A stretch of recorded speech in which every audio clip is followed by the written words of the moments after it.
Ya, ahí tenemos.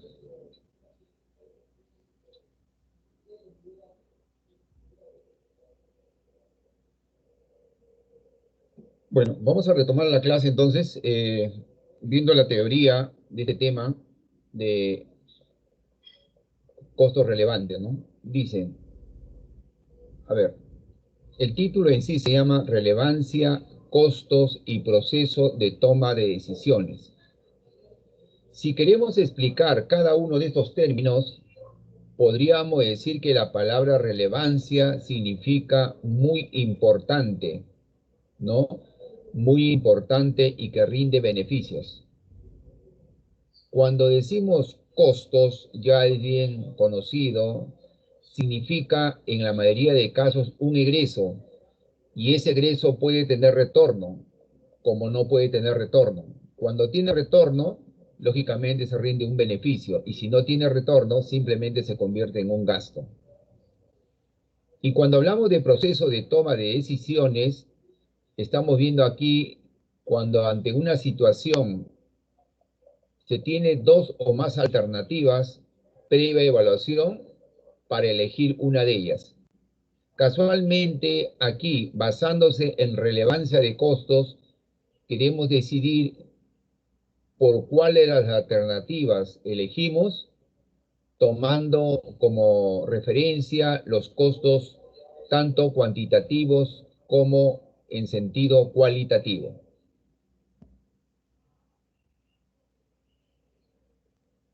¿Cuáles son los objetivos de esta unidad? Los objetivos, dice, es describir la secuencia de los 5 pasos en un proceso de decisión. Es decir, cuando uno va a tomar una decisión basada en costos relevantes, deben ser 5 pasos consecutivos que se aconseja para tomar una decisión adecuada. Sin embargo, no siempre se aplican los 5 pasos. Hay unos casos que son más concretos, que pueden ser en 3, 4, como en un caso exagerado pueden ser 6 pasos. O sea, no es una regla fija, ¿no? Sino esto viene a ser como una sugerencia. Luego, otro objetivo es bosquejar el significado de costo relevante y describir sus dos aspectos claves, ¿no? Habíamos dicho hace unos minutos que cuando hablamos de costo relevante, estamos diciendo que es un costo muy trascendente y que rinde beneficio, ¿no? Rinde retorno. Luego dice, hay que diferenciar entre factores cuantitativos y factores cualitativos en las decisiones.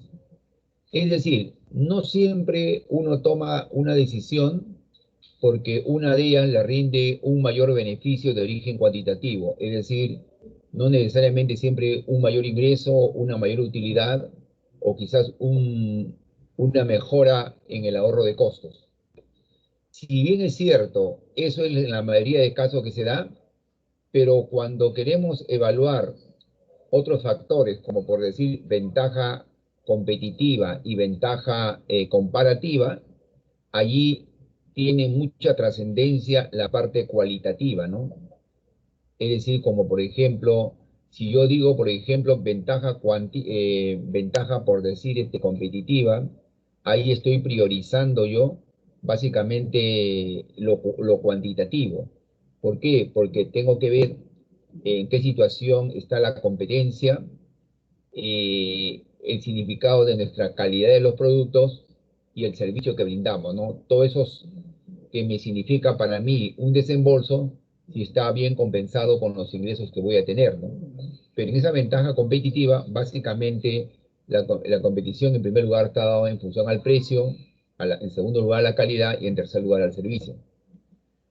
Pero si decimos ventaja comparativa, ahí quizás priorizamos los criterios más de origen cualitativo que cuantitativo, ¿no?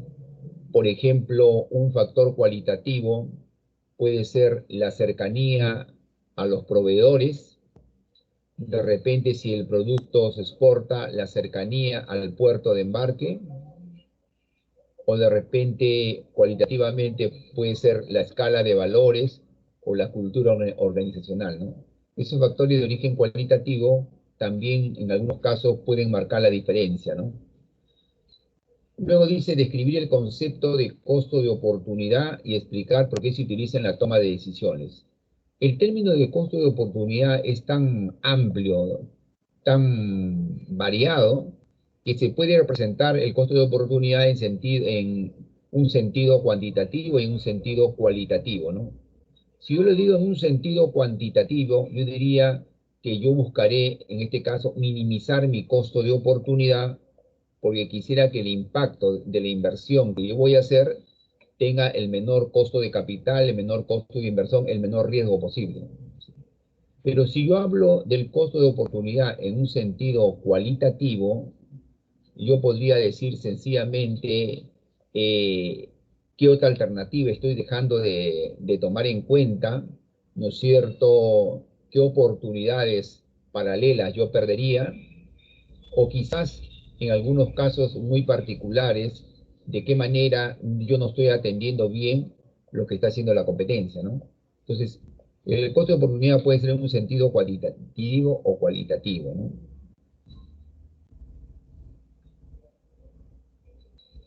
Luego, el título ya saben que se llama Relevancia, Costo y Proceso de Toma de Decisión. Dice, una comprensión sólida del comportamiento de los costos pueden ayudar a los administradores a tomar decisiones, ¿no?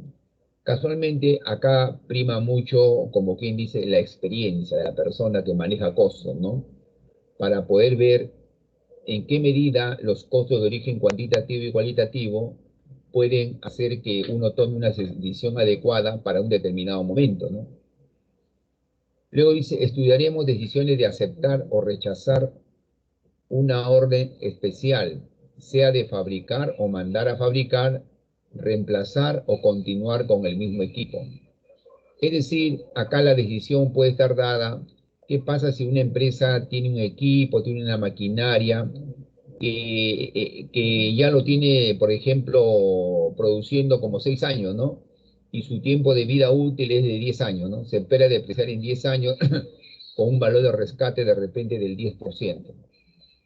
Entonces, esta maquinaria de equipo resulta, nos hemos dado cuenta con lo que tiene la competencia, resulta que demora más en producir un lote de producción, sus costos de mantenimiento se están volviendo un tanto altos, y bueno, al fin y al cabo, si queremos convertir en calidad y precio, tenemos que reducir algunos costos, ¿no? Porque el precio de mercado de repente no se va a alterar.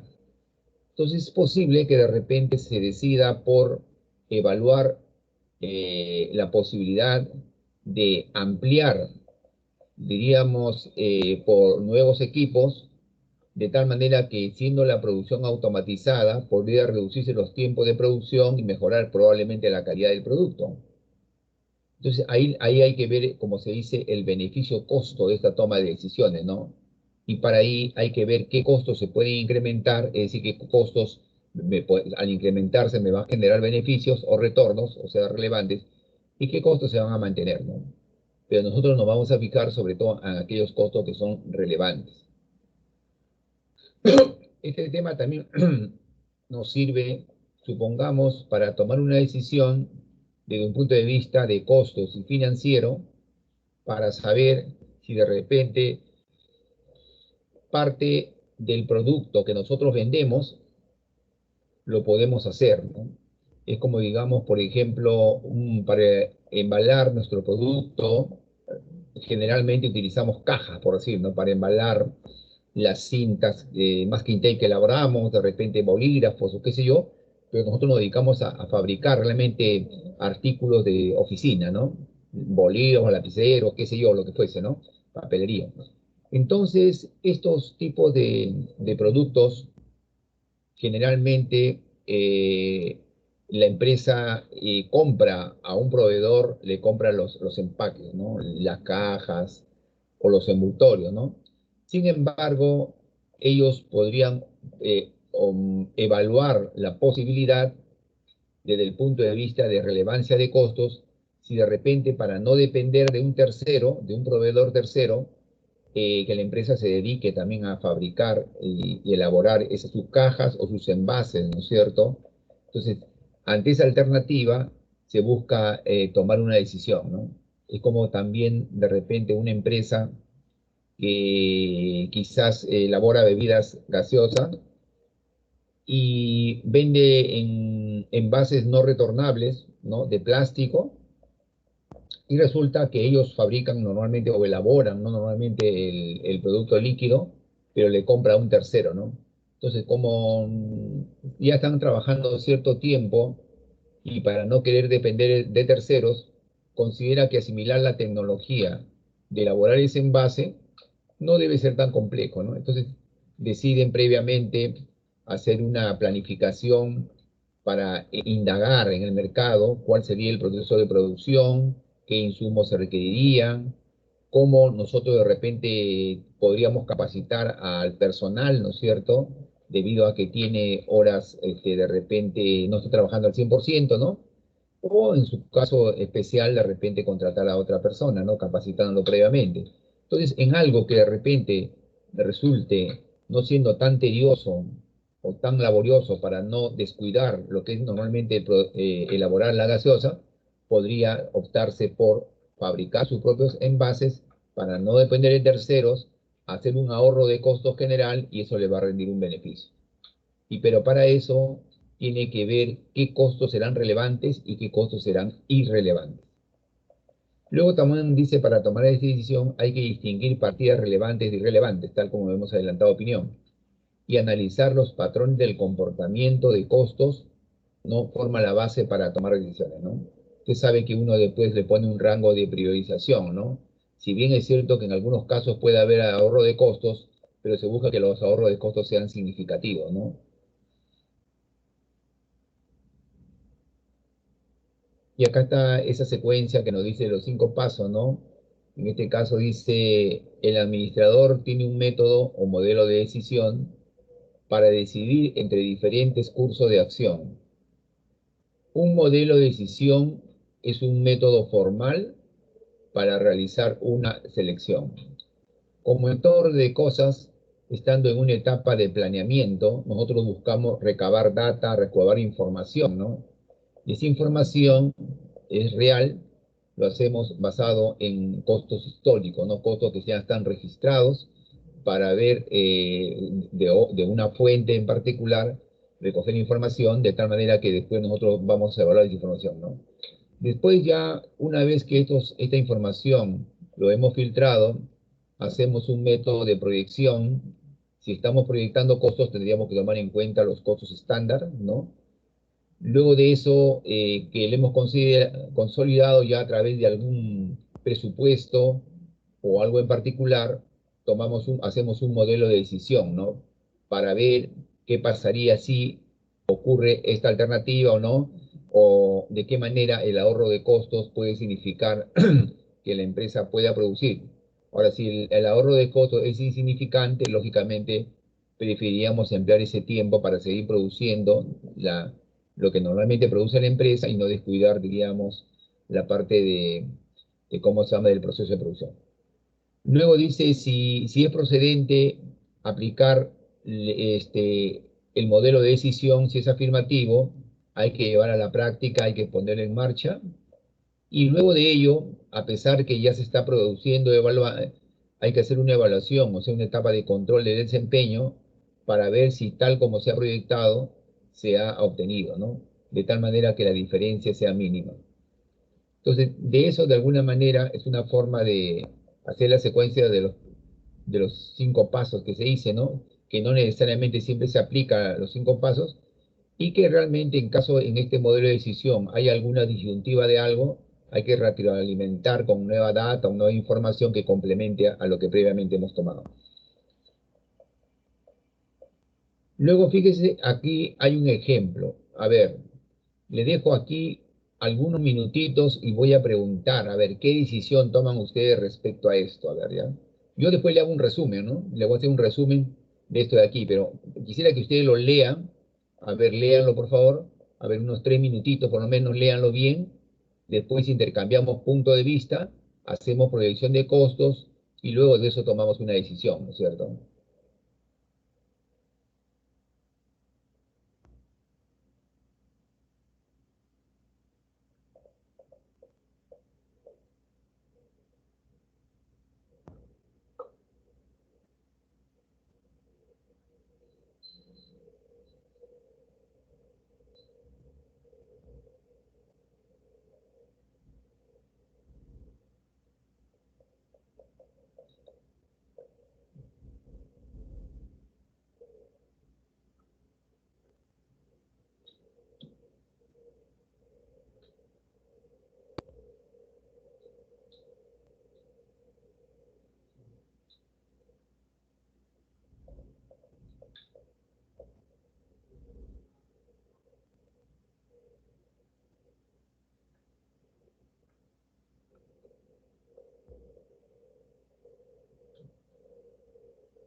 Ahora sí, voy a hacer un comentario previo y después de ahí voy a leerlo y analizarlo con ustedes.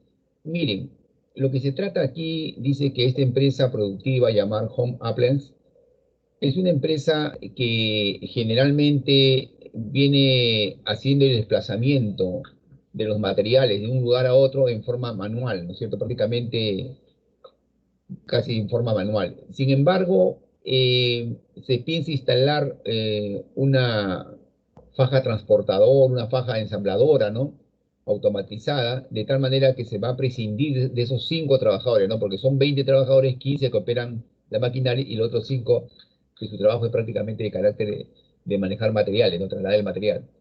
Entonces, para ello, se tiene la disyuntiva de que si es recomendable económica, financieramente y también cualitativamente, reemplazar o prescindir de esos 5 trabajadores, sabiendo que a la empresa le va a costar implementar esa nueva línea de ensamble $90.000, ¿no?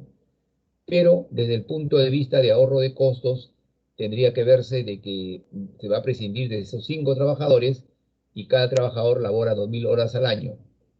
Ahora, también aquí hay una alternativa que dice en la parte inferior, ¿no? Referente a las 16 horas, $16 por hora.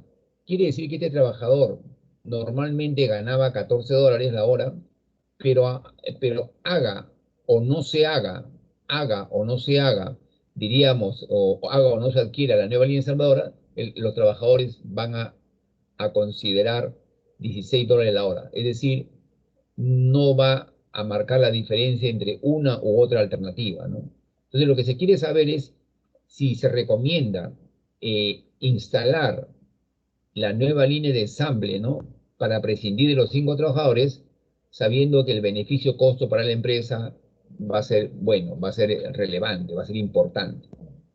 ¿Ya? Entonces, acá, si gusta, voy a leerlo y de paso explicarlo paralelamente, pero ya prácticamente he hecho el resumen. Dice, la línea actual de fabricación de la empresa Home Appliance utiliza 20 obreros, 15 para operar máquinas y 5 para manejar los materiales. Si yo quiero hablar ya de relevancia, la relevancia puede ser en un sentido cualitativo o puede ser en un sentido cuantitativo. Si yo digo 15 para operar máquinas, eso no va a ser relevante. ¿Por qué? Porque sencillamente se lleve a cabo la nueva línea de ensamble o no se cambie la línea de ensamble, siempre va a haber 15 trabajadores que ¿cómo se llama?, que van a operar la maquinaria. O sea, no es relevante esos 15. Sin embargo, estos 5 sí son relevantes. ¿Por qué? Porque si decidimos adquirir una línea de ensamble automatizada, entonces vamos a prescindir de estos 5 trabajadores y nos va a permitir ahorrar costos, ¿no? Sabiendo que son 2.000 horas al año que trabaja el trabajador. Sin embargo, la contrapartida del ahorro va a estar significado, que nos va a significar un incremento, ¿no es cierto?, de $90.000, porque vamos a tener que invertir en adquirir esa línea de ensamble. Y por eso dice que eliminaré el manejo manual de los materiales. La producción proyectada es de 250.000 unidades para el año. Esto de acá no es relevante. ¿Por qué no es relevante? No se llama relevante porque hay casos en que la materia prima puede ser relevante y hay casos en que la materia prima no puede ser relevante. ¿De acuerdo? ¿Se entiende? Entonces, no es porque la materia prima es el principal producto, no, hay casos en que es relevante, o sea, si sería relevante la materia prima, por ejemplo, si hubiera un ahorro de costos en el concepto de materia, pero acá no se está hablando de materia prima, quiere decir que si hablamos en este caso en particular, la producción proyectada de 25.000 unidades para el año entrante, no me está diciendo de que al adquirir la franja transportadora, el número de unidades que se va a ser mayor, sino va a ser igual, a 25.000, entonces esta producción proyectada es irrelevante, no se verá afectada por la diferencia. Asimismo, tampoco será afectada el precio de venta. El hecho de que de repente la empresa ahorre costos o de repente incremente sus costos por la nueva línea de ensamble, sin embargo, va a tener que seguir vendiendo a precio de mercado, ¿no? Y su precio de venta es de $250 por día. O sea, en todo caso, este precio tampoco no es relevante. Tampoco no es relevante.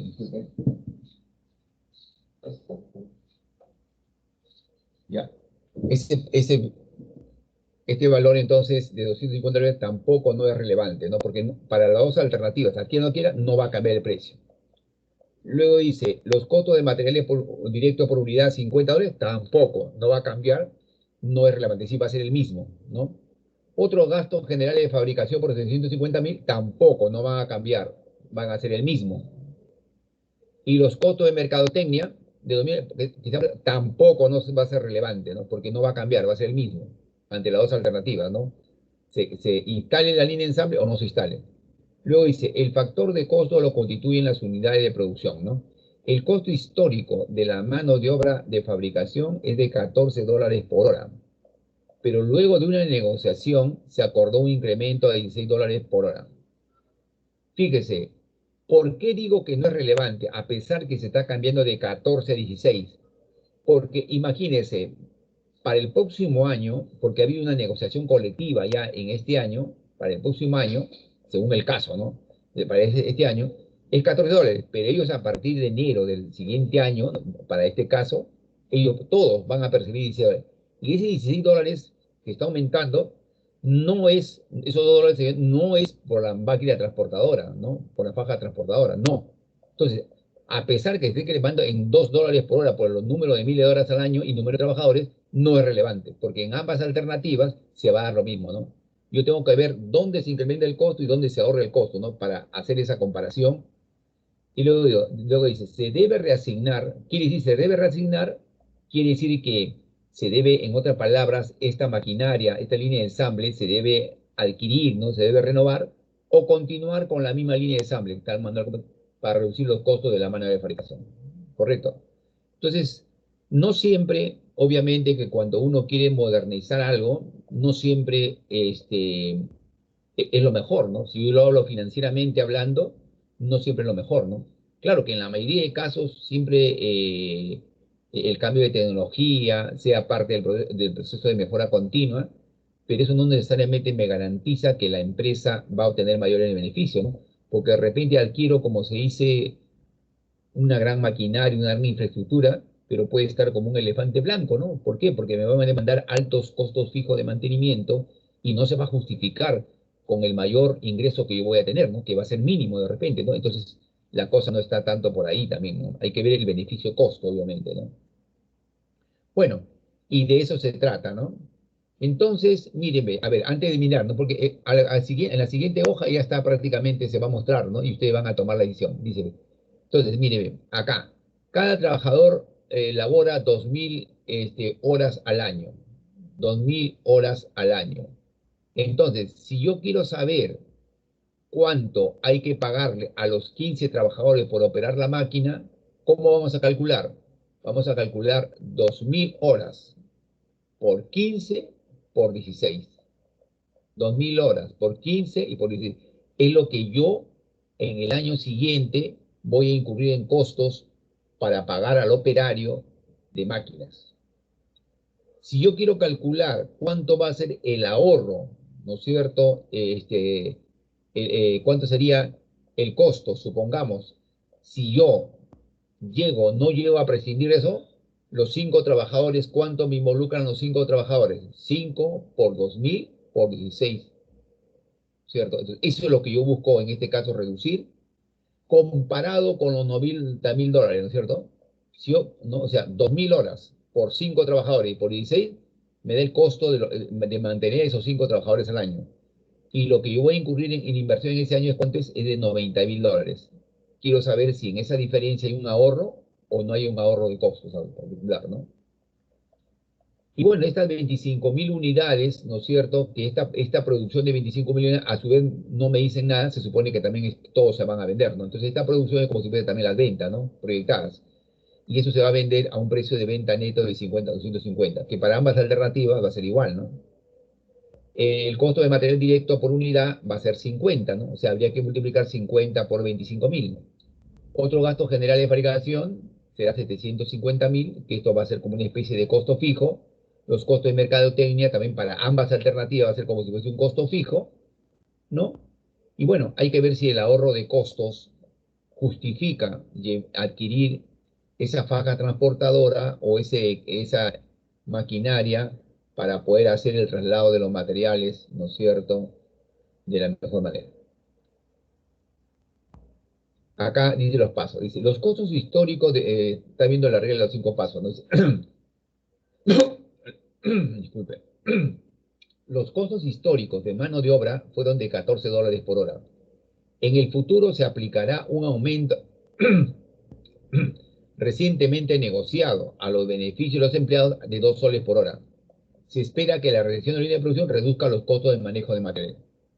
Pero en esta primera parte me está diciendo que prácticamente esos $2, además que se aumentar, no es relevante. ¿Por qué? Porque se cambie o no se cambie la carga transportadora, el siguiente año, para el cual estamos evaluando los costos y los ingresos, siempre va a ser ya no 14, sino va a ser $16 en ambas alternativas. Se compra la placa transportadora, el costo por hora va a ser 16. No se compra, va a seguir siendo 16. ¿Por qué? Porque ellos la han ganado, dice aquí, ¿por qué dice? Por una negociación o pacto colectivo. Luego, como el segundo paso es el método de proyección, dice, utilizando la información del paso 1, conjuntamente y una evaluación de la probabilidad, como base para proyectar los costos futuros de la mano de obra, ¿no es cierto? A ver, ¿cómo sale esos 640.000, por ejemplo? ¿Cómo sale esos 640.000 allí? Los costos futuros de la mano de obra. Los costos futuros de la mano de obra será en ambos casos lo siguiente, ¿no? ¿Qué pasaría acá si nosotros consideramos, por ejemplo, los 20 trabajadores? A ver, por favor, multipliquen 20 por 2.000 por 16. ¿Cuánto será? 20 por 2.000 por 16. Son los 640.000. Será 640.000, ¿no es cierto? Acá está 640.000. Y la segunda alternativa será prescindiendo ya de los 5, o sea, lo que va a quedar 15 trabajadores por 2.000 por 16. 15 por 2.000 por 16. 480.000. Claro, 480.000. Acá lo tenemos 480.000, ¿no? Para la alternativa no asignar la otra. Y de asignar la otra, se proyecta que esta nueva reasignación será de $90.000, ¿no es cierto? O sea, es compra de la maquinaria, ¿no? Muy bien. Ahora, en el tercer paso dice el modelo de decisión, Ingeniero, ¿no? Sí, escucho. ingeniero, disculpe, en el segundo Sí, paso, ¿qué multiplicábamos? acá para hallar esto, Sí, 640.000. ingeniero. Sí. Ah, claro. La primera alternativa, que no prescindimos, no vamos a comprar la maquinaria inicialmente, vamos a conseguir con los 20 trabajadores, sería 20 por 2.000 y por 16. Ahí te debe dar 640.000, ¿no? Y de igual manera, quitando ya los 5 trabajadores, me van a quedar 5, ¿no es cierto? 15, perdón. 15 por 2.000 horas al año por 16. Y eso te debe dar 480.000. Y este de abajo ya es un dato, ¿no? Que dice en la hoja, ¿no? Que adquirir esa faja transportadora cuesta $90.000.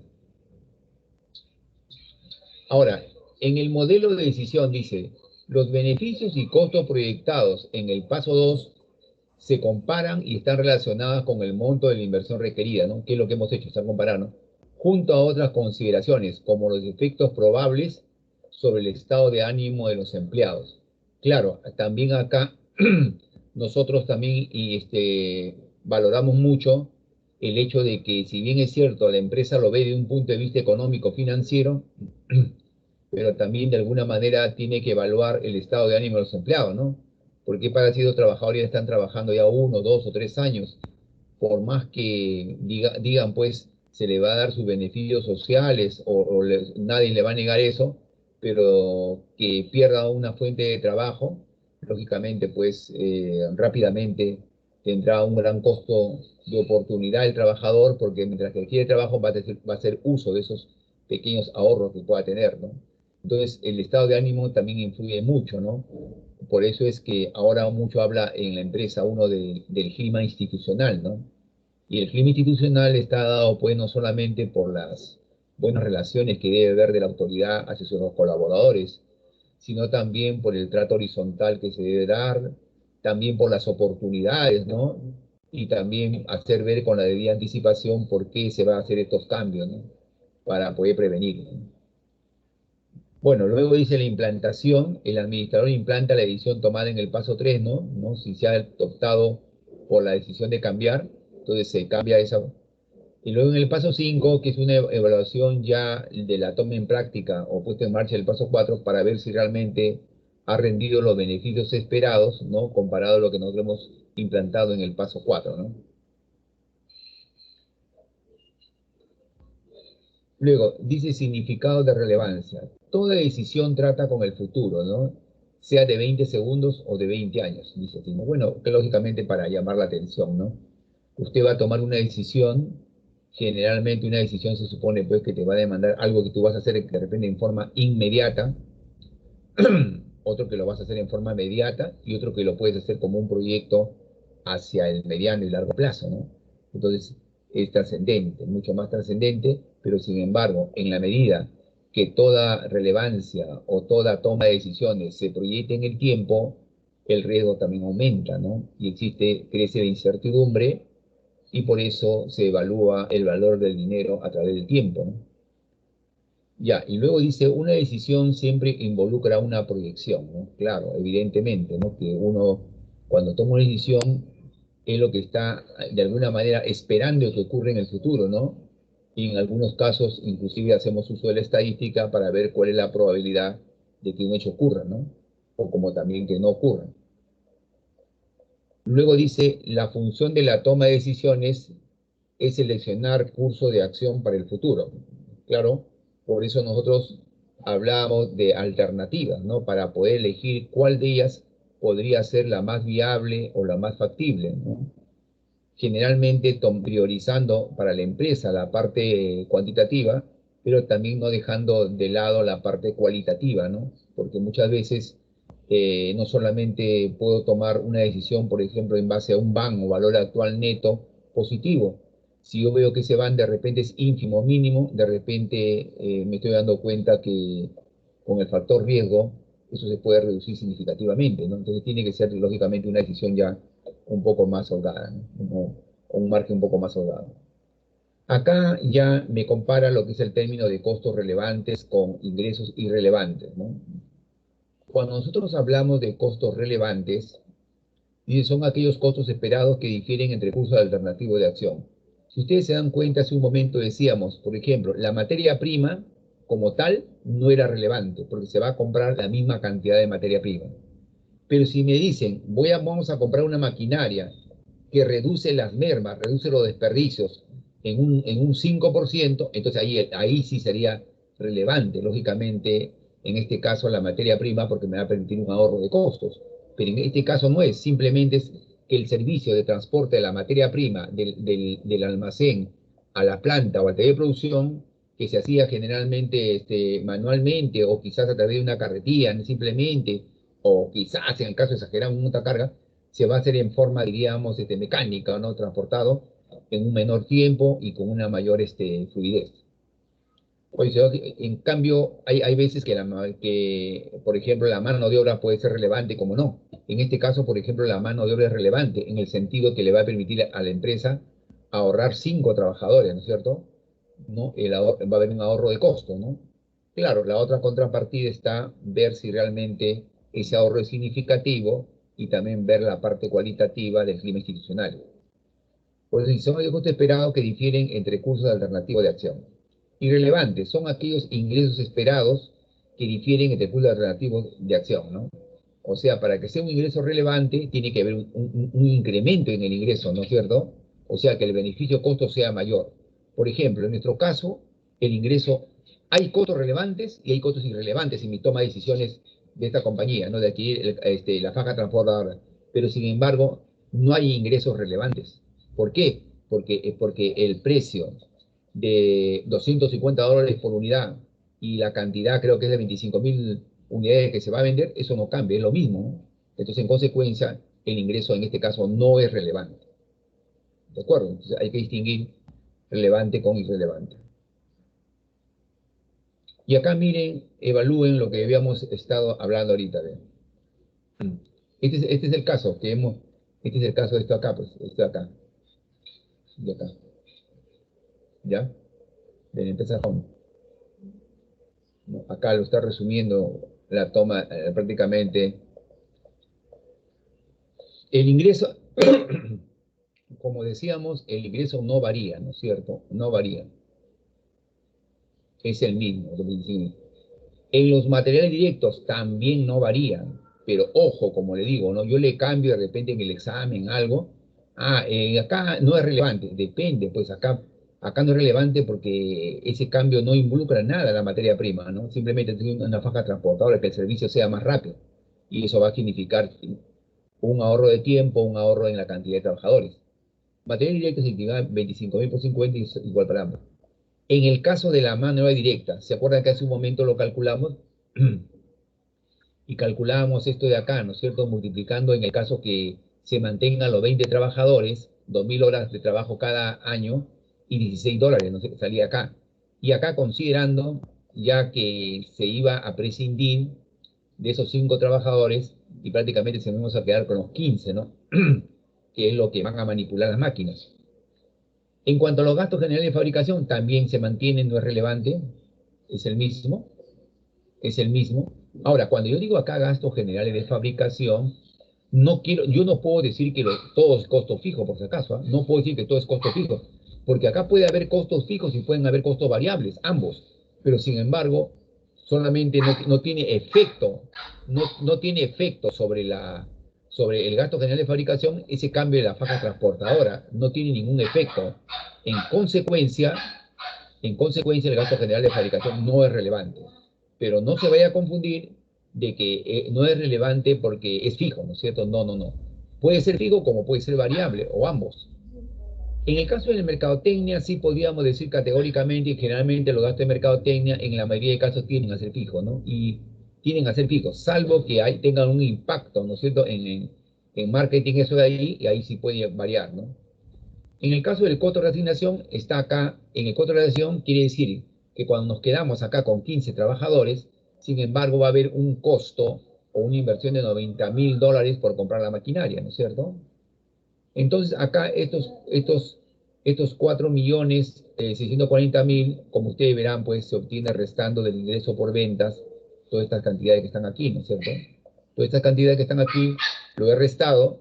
Lo mismo para la alternativa 2, ¿no? El ingreso, le he restado todos estos costos y gastos y finalmente me sale 4.570.000, ¿no?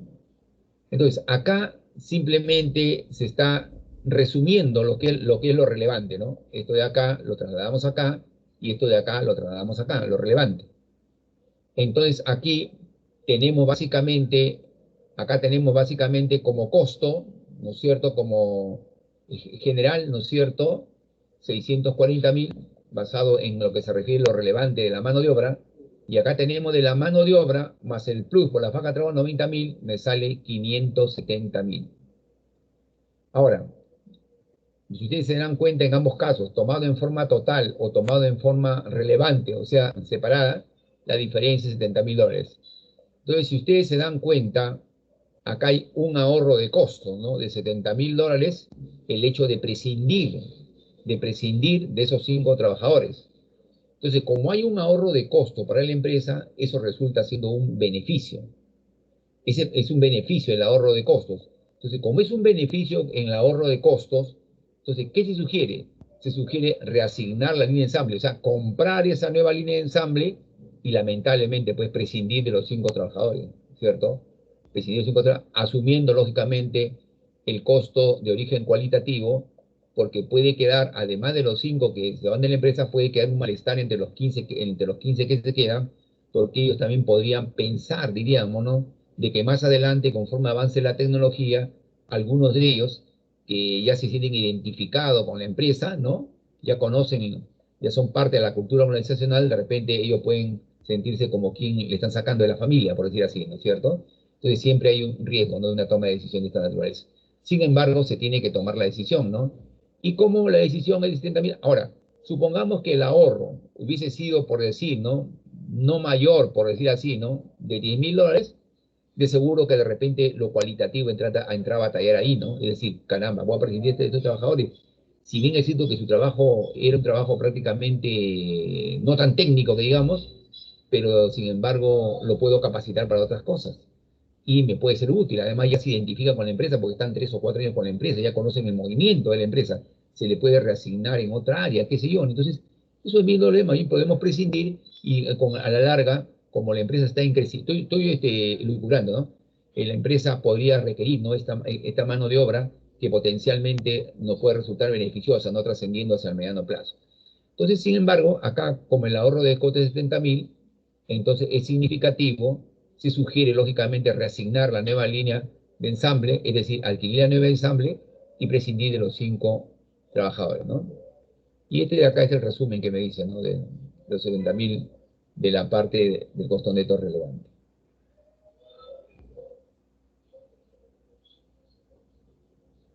Luego acá dice diferencia entre factores cualitativos y cuantitativos, ¿no? ¿Qué es lo que hemos estado hablando? Es como en todo orden de cosas, muchas veces también no solamente se prioriza lo cuantitativo, ¿no? También lo cualitativo puede jugar un factor muy importante, ¿no? Como hace un momento decíamos, pues, ventaja comparativa y ventaja competitiva. Nosotros generalmente más hablamos de ventaja competitiva y muy poco hablamos de ventaja comparativa, ¿no? O quizás lo confundimos, ¿no? Porque la ventaja competitiva, como digo, tiene 3 factores: calidad, precio y servicio. En cambio, la ventaja comparativa es más abierta, ¿no es cierto? Es más versátil. De repente hasta puede ser más confusa para poder interpretarlo. Porque la ventaja comparativa está viendo, podríamos, la potencialidad de clientes, no solamente mis clientes cautivos, sino la potencialidad de mis clientes que podrían crecer en la zona, en el lugar, en la localidad. Y como decías, también nuestra cercanía a los proveedores, nuestra cercanía, diríamos, a los puertos, ¿no? La cercanía a nuestros clientes. Si bien es cierto que puede ser muy variado nuestros clientes, pero tengo que ver dónde se concentra más, ¿no? Entonces, eso ya es un factor ya de carácter cualitativo. Bueno, y lo que dice acá, dice, entre factores cuantitativos son aquellos resultados que se miden, diríamos, en términos numéricos, como es el costo de los materiales directos, la mano de obra directa, la mercadotecnia, etcétera, etcétera, ¿no es cierto? Aquello que lo podemos transformar en unidades monetarias, para decir así, ¿no? Sin embargo, hay otros factores de origen cualitativo que no pueden medirse necesariamente en términos numéricos, ¿no? Como el estado de ánimo de los empleados, ¿no es cierto? Que muchas veces usted sabe que las personas pueden tener múltiples problemas de índole familiar y por más que uno diga de que los problemas se dejan en casa, sin embargo, muchas veces eso puede interrumpir su estado de ánimo, se puede estar un poco deprimido, una serie de cosas, y lógicamente que si la empresa no tiene un área de bienestar social o qué sé yo, puede hacer que eso se agrave, ¿no? Y eso no solamente le perjudica a él, sino también a la propia empresa, ¿no? Bueno, acá hay otro ejercicio, ¿no? Otro ejemplo. Miren, pero este ejemplo es categórico. A ver, léanlo otros 3 minutitos y tomen una decisión. Tomen una decisión. A ver, díganme. Esta fábrica que fabrica toallas. Acá la decisión es categórica, ¿no? Ni hablar.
Ya, a ver, ¿qué decisión tomarían al respecto? A ver, alguien que pueda opinar, ¿no? Porque lo que se pide ahí simplemente es, ¿debe Francis Fabrics aceptar la oferta de la cadena, esa cadena de hoteles, así que le piensa comprar 5.000 toallas al mes?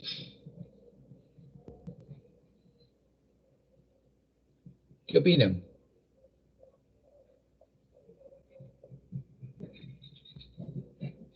A ver, silencio, no sé si me he salido del aire. Nelitza, ¿se escucha? Sí, ingeniero, se le escucha. Allá, gracias. A ver, quiero que alguien participe, por favor, y me dé su opinión, ¿no? Yo le digo acá que es categórico, ¿ah? No, no requiere mucho análisis, que digamos, ¿no?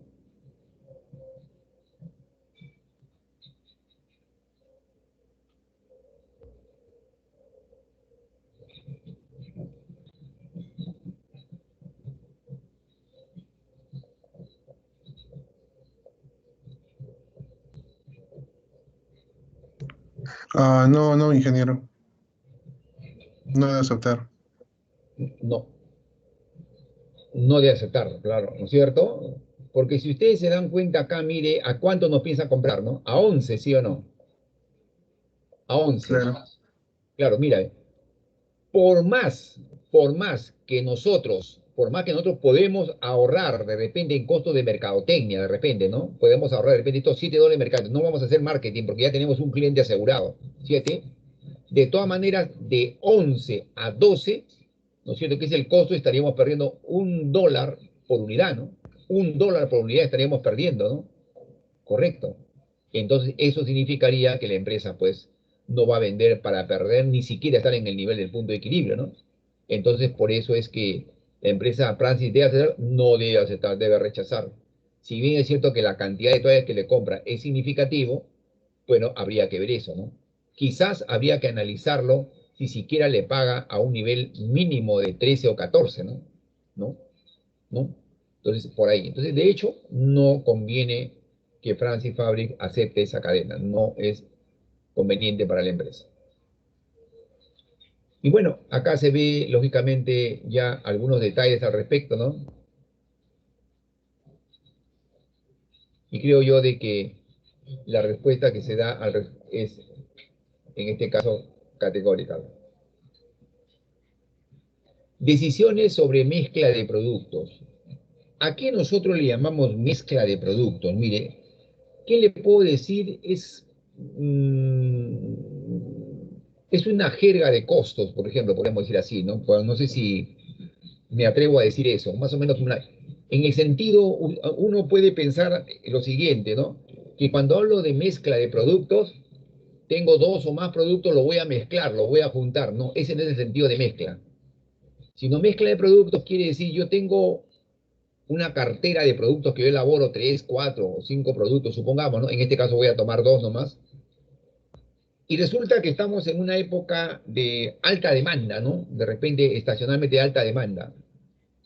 Y sin embargo, la empresa quiere aprovechar esa coyuntura de alguna manera para sacar el máximo provecho del beneficio-costo, de tal manera que la empresa pueda tener una gran rentabilidad y guardar, como se dice, pan para mayo, sabiendo que en los demás meses del año de repente la venta es muy irregular, por decir así, ¿no? No es un producto, por decir, un tanto elástico, no es un producto inelástico que se vende regularmente durante todo el año, por decir así. Entonces, para ello, lógicamente, decimos, cuando una fábrica de productos múltiples opera a toda capacidad, y me está poniendo de repente al 100%, si operase a toda, se debe decidir qué productos fabricar, ¿no es cierto? Ahora, lógicamente que si yo tengo varios clientes que me piden diversos tipos de productos, yo tendría que barajar esa opción, ¿no es cierto? Si ya tengo cliente fijo, por decir así, ¿no?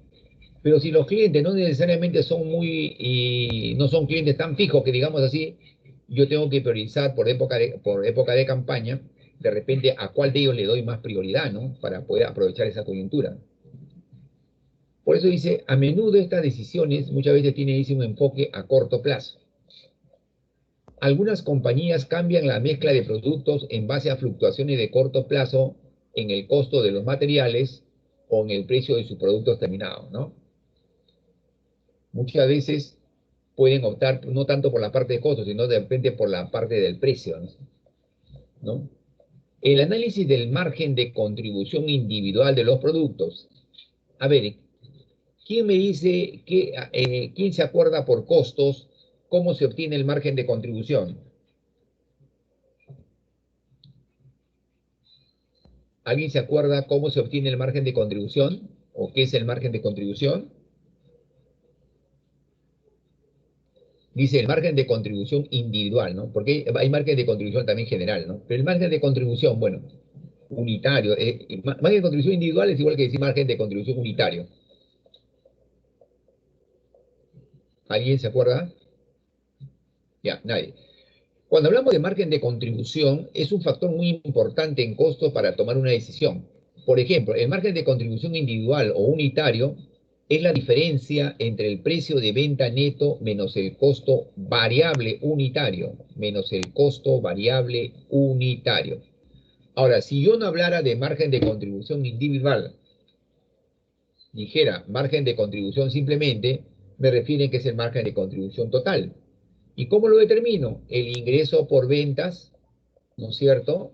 Menos los costos variables, pero el general, ¿no? No el individual o el unitario. Sin embargo, el que se utiliza mucho más en este caso es el precio de venta neto menos el costo valor unitario. Entonces, ese margen de contribución individual o unitario, ¿no es cierto? Dice, proporciona elemento de juicio de la mezcla de productos que maximiza el ingreso de operación, ¿no? O sea, aquel que me indica por esa parte cuál de ellos te puede rendir más utilidad, más beneficio para que tú tomes una decisión, ¿no? Más una decisión. Pero es el margen de contribución individual, no el margen de contribución total, por si acaso. Luego dice, se debe tener en cuenta los factores limitantes o restrictivos de la producción para hallar la mejor mezcla de productos, ¿no? La mejor mezcla de productos. Veamos el ejemplo. Allí, a ver, usted léalo bien, unos 3 minutitos por lo menos, ¿no? Por lo menos, léalo bien, analícelo y dígame, bueno, tomando una empresa pues norteamericana, en este caso, ¿no? Power Engines, fabrica, dice, motores para la nieve, ¿no? Y vehículos, ¿no? También para época generalmente de invierno, dice, motores para la nieve y motor de lancha. A ver, ¿cuál de ellos, teniendo una límite capacidad de planta, una límite capacidad de horas máquina la empresa, cuál de ellos, de esta mezcla de estos dos productos que produce normalmente en el año, cuál de ellos es prioritario producir porque me va a rendir más beneficio? A ver, ¿cuál de ellos? A ver, analicen los costos y ¿no? Los costos, los ingresos del margen de contribución, ¿no es cierto? Y las horas máquina, etcétera, etcétera, ¿no? A ver, tómese unos 3 minutitos o 5 máximo y tome una decisión, ¿no? Tome una decisión, yo estoy aquí por si acaso, y me dicen ustedes cuál de ellos creen ustedes que es la más conveniente. Que la empresa debe proceder. Resumen, disculpen que le interrumpa. Lo que se trata aquí es que la empresa, entre esta mezcla de productos, decida cuál de ellos debe producir para, en esta época del año de gran demanda, de tal manera que se maximice la rentabilidad para la empresa. ¿Debe producir exclusivamente motor para vehículos para la nieve o motor de lancha?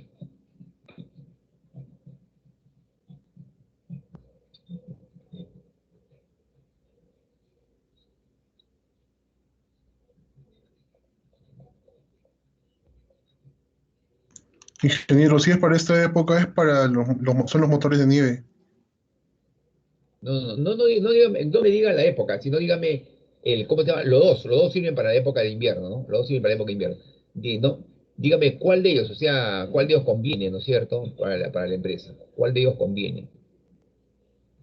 Desde el punto de vista económico financiero, ¿no? ¿Cuál de ellos le va a generar más rentabilidad, ¿no? Pero los dos sirven para el invierno, ¿no? Por si acaso.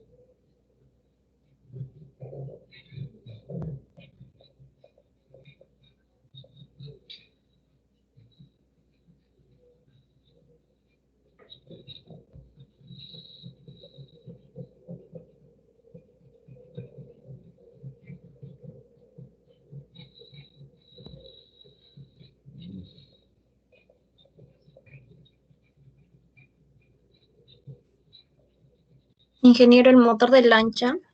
porque el margen de contribución usando las 600 horas máquinas es menor que el motor para vehículo de nieve. Ya. Motor para lancha, dice la señorita. A ver, otra opinión, una opinión más para ya yo, el profesor lo explique. Motor para lancha. El motor para nieve, ingeniero. Motor para nieve. Uy, están empates. A ver, ¿quién rompe ese empate? A ver, un tercero. A ver, vamos, disculpen, ¿no? Un tercero que diga motor para nieve, motor para lancha. Y a ver, vamos a ver si el análisis que ustedes han hecho en la mayoría de casos es correcto, ¿no? Ya se supone que de los dos que han dicho, uno de ellos está correcto y el otro es incorrecto, ¿no?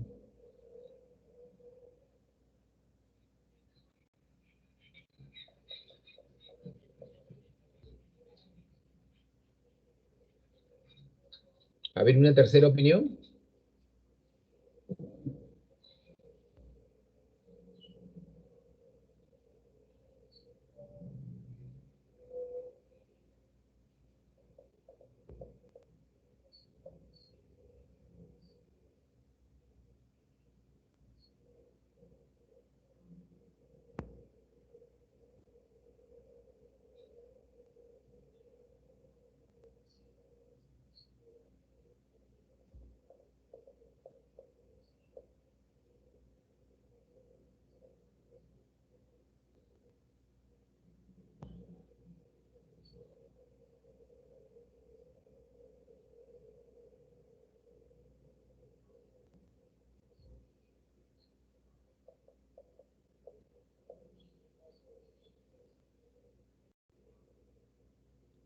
A ver, nadie se anima.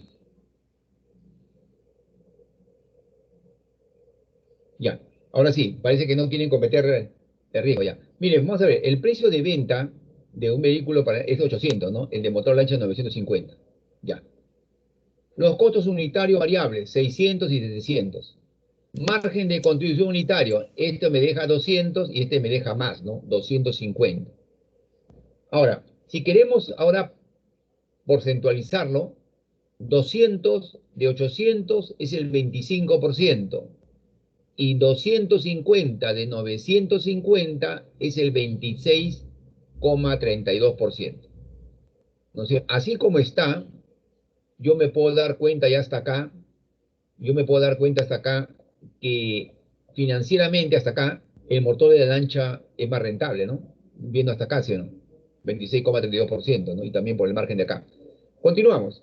Además, solo están disponibles, dice, 600 horas de capacidad de maquinaria para ensamblar los motores. Se necesitan 2 horas máquina para fabricar vehículos para la nieve y 5 horas máquina para producir un motor de lancha. No se puede obtener una capacidad adicional a corto plazo.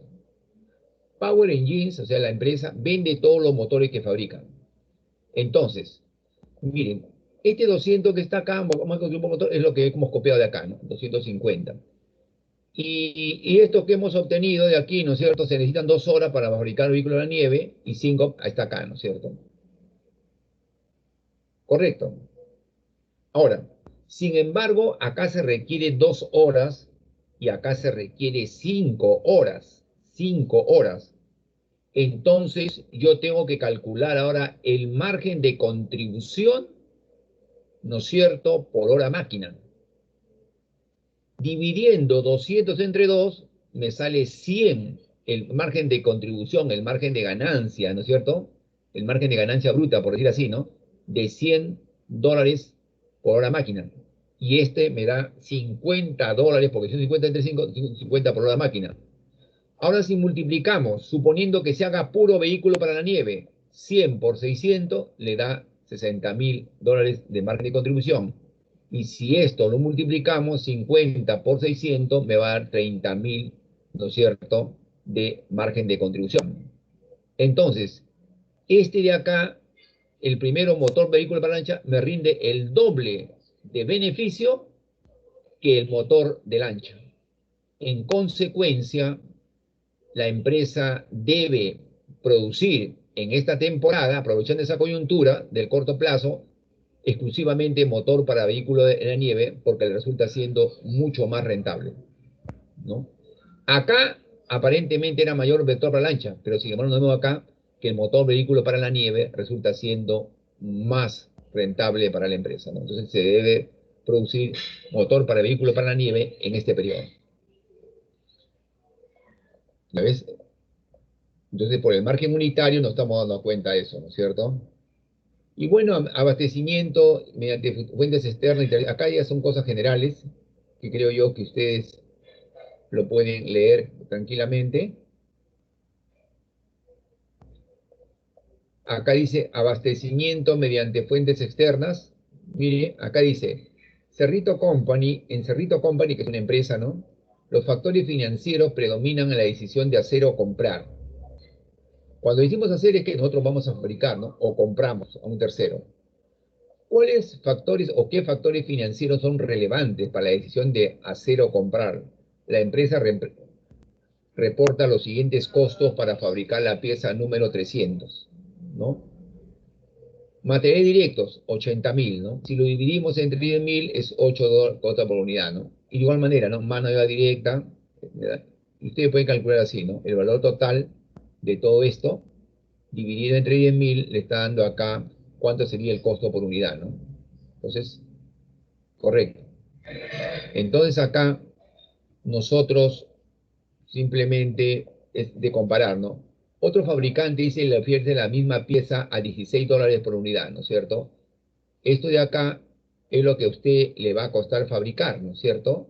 Esto de acá es lo que a usted le va a costar fabricar. 3, 4, 5, correcto. A ver, 9, 13, 15, 18, ¿no? Tiene ahí 18, creo, si no me equivoco. Y el fabricante le ofrece la misma pieza a $16 por unidad.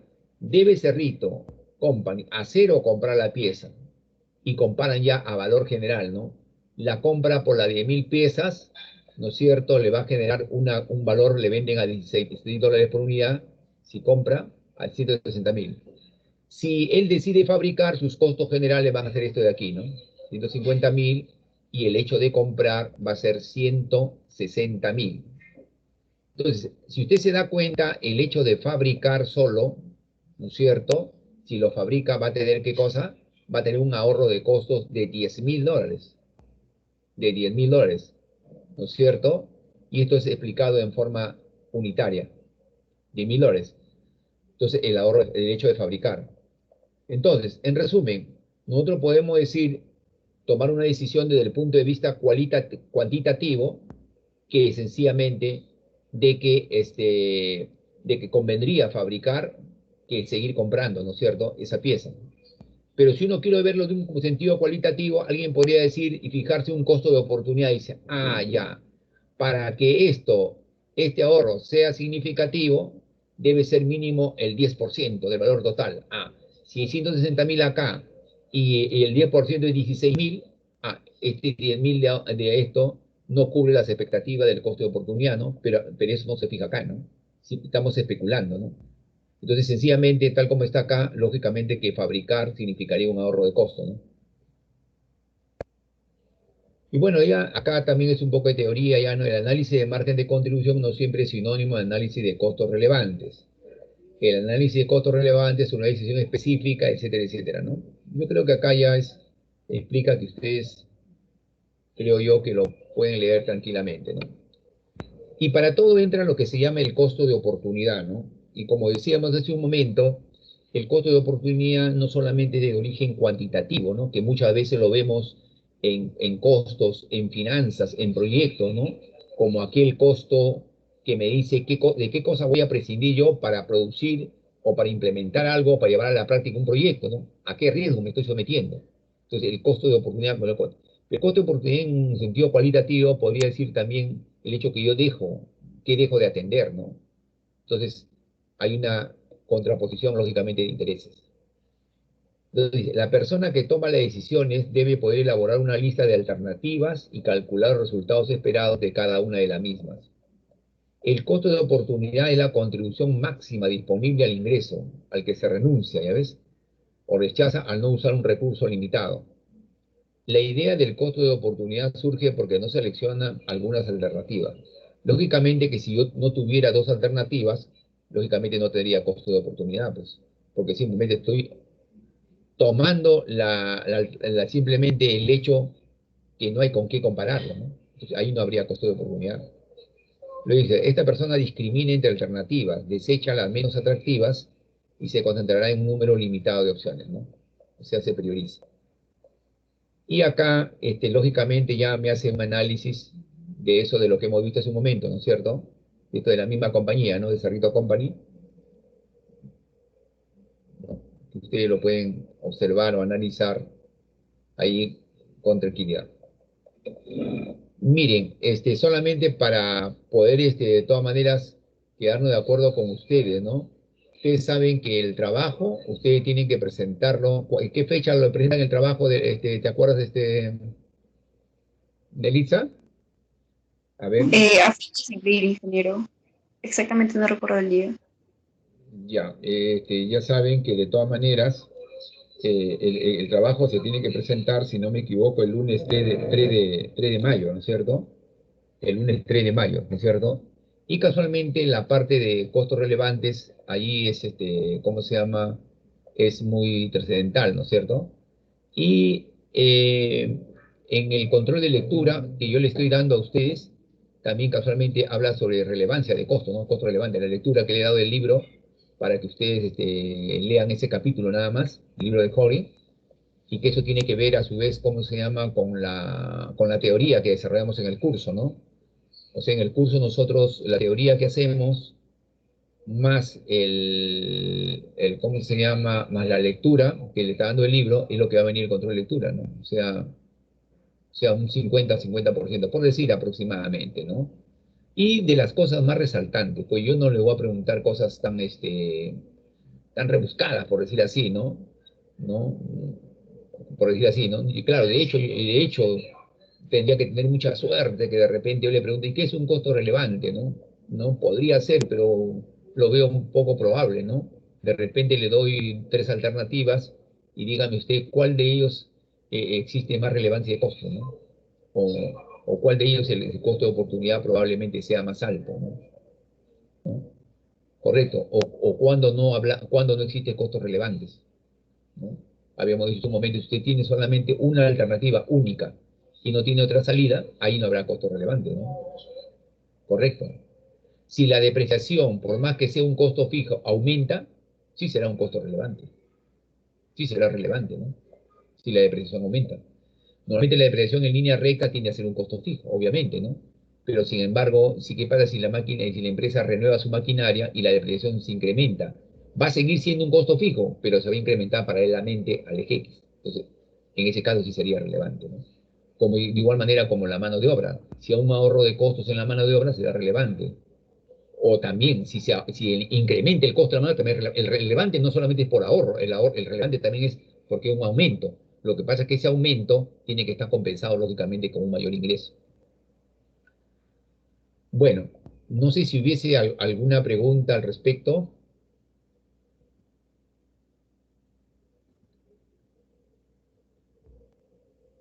No existe ninguna pregunta. Algo de quizá que se quiera aclarar o de repente quizá quisiera que a ver, al que el profesor de repente le pueda preguntar algo al respecto, no sé.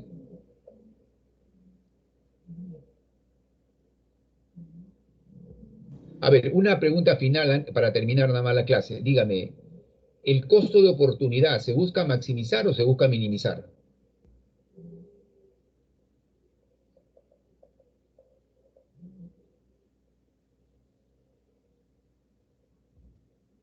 Ahí sí quiero que alguien me conteste, ¿eh? A ver, mi pregunta es simple. ¿El costo de oportunidad se busca maximizar o se busca minimizar?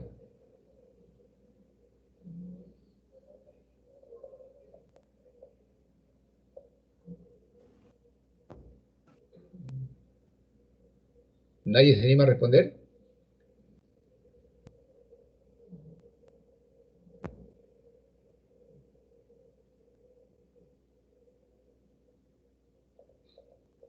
A ver, nos hemos salido del aire. ¿Qué pasó? Nadie opina. Parece que le he silenciado a todos. ¿Maximizar, profesor? Maximizar. A ver, ¿están de acuerdo con su compañera? ¿Maximizar? ¿Alguna segunda opinión? Minimizar, ingeniero. Minimizar.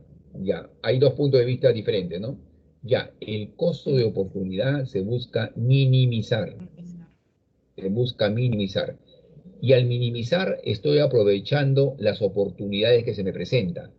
Ahora, lógicamente yo puedo tener 3 o 4 oportunidades para invertir o hacer algo, pero no necesariamente en lo que yo he invertido ha sido lo mejor de todo, ¿no? Porque de repente he sido una inversión un poco conservadora, que me rinde menos utilidad, pero también tiene menos riesgo, ¿no? Porque cuanto más riesgo en la inversión, también existe la posibilidad de ganar más, lógicamente, ¿no? Entonces, es cierto, ¿no? Pero el costo de oportunidad se busca minimizar, ¿no? Para aprovechar mejor la coyuntura en la situación en la cual estamos invirtiendo, estamos haciendo algún hecho de, ¿cómo se llama?, de hacer un proceso de mejora continua. Bueno, eso, a ver, Sandro Milagro Chafloque, no sé. Sandra. Ingeniero, buenas noches. Una Sí, buenas consulta, noches. disculpe la Sí, molestia. Era sí, sobre el trabajo, sobre... Lo que pasa es que estamos avanzando y tengo una duda sobre el subproducto. ya. El- No el- sé sí, sí, si te puede escucho. explicar un poquito sobre el subproducto y la opción que uno tiene que proponer del subproducto. Mire, mire, es como si usted fuese, por ejemplo, como me va a mostrar la clase el día de hoy, ¿no? Como teoría. Decíamos, ¿qué pasa si la empresa de repente es una empresa que produce, por ejemplo, frugos, por decir así, ¿no? O productos lácteos, y tiene que envasar sus productos en envases Tetra Pak, pero la empresa se dedica a fabricar productos lácteos, pero no se dedica a fabricar, por decir, los envases Tetra Pak. Entonces, entonces, la empresa decide que para ya no depender de un tercero, ellos asumen el riesgo de decir, bueno, podemos asimilar esa tecnología, no debe ser muy difícil, lógicamente, además ya hemos averiguado un tiempo atrás, en el sentido de que podríamos fabricar ese producto. Entonces, el fabricar y ya no comprar, diríamos, ese envase, ese es lo que yo le llamo un subproducto, ¿no? Ese envase, que nosotros produzcamos ese envase para no depender de terceros. Sandra. Ingeniero, y por el caso, por ejemplo, que yo elija una fábrica que ya hace su subproducto, o sea, por ejemplo, vende agua y también se está dedicando ya a hacer las botellas, ¿vale o no vale? No, ya no valdría porque en este caso ya está tomada la decisión. Ya Ahora tomó más la bien, decisión. claro, más bien ahí sí tú podrías haber asumido previamente que de repente la empresa no hace el envase, ¿no? ¿No? Y supone que está ante esa alternativa de poder implantar una pequeña planta que elabore sus propios ahí envases y usted demuestre que el ahorro de costos de eso Es es significativo comparado a los envases que le compraba un proveedor, ¿no? claro, ¿Ya? En ya, ese sentido. Y muchas por acá, gracias. para terminar, la señorita Sheila, creo, ¿tiene una pregunta o ya no ya? Sí, ingeniero, disculpe la consulta. Dígame. Eh, ¿Le entendía lo que estaba diciendo sobre un control de lectura? ¿Ya? Es que se ¿Sí? recortó la señal, no sé si podría volver a explicar, por favor.